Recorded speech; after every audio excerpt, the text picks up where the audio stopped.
Cyclists are calling for a review of the Land Transport Authority's foldable bicycle scheme introduced back in 2009. The scheme currently has a peak hour restriction and allows only one folding bike on each bus at any one time. Again, Evelyn Chu with this report. 42-year-old Max Lam is not your average school leader.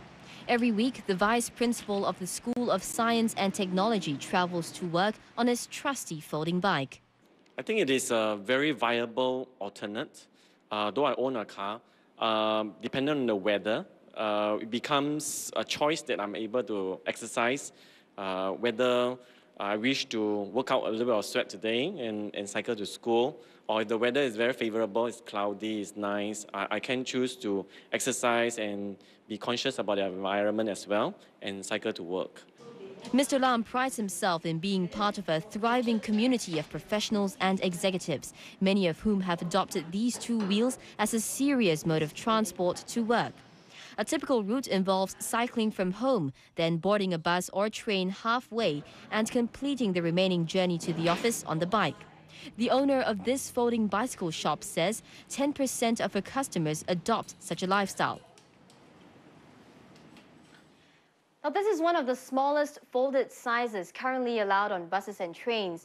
But the folding bike community here tells me that unlike cities like London or Taipei, where the cycling culture is much more vibrant, Singapore's foldable bike scheme leaves much to be desired. On weekdays, cyclists are only allowed to board from 9:30 a.m. to 4 p.m. and from 8 p.m. to the end of operating hours, leaving out the bulk of the working crowd. Since large luggages and big prams are already allowed in public transport during peak hours, we think that our folding bikes, being a lot smaller than a large luggage or a big pram, should be allowed as well, because we probably won't be adding to the current squeeze. And at any one time, only one unit is allowed to be on a bus. Some say it's an inconvenience when a family wants to have a cycling day out, as only one member is able to load his bicycle. The rest will have to wait their turn to board the next few buses.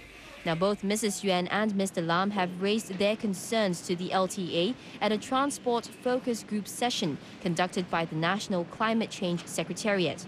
For now, this environmentally friendly lifestyle will have to be reduced to a weekly or leisurely affair.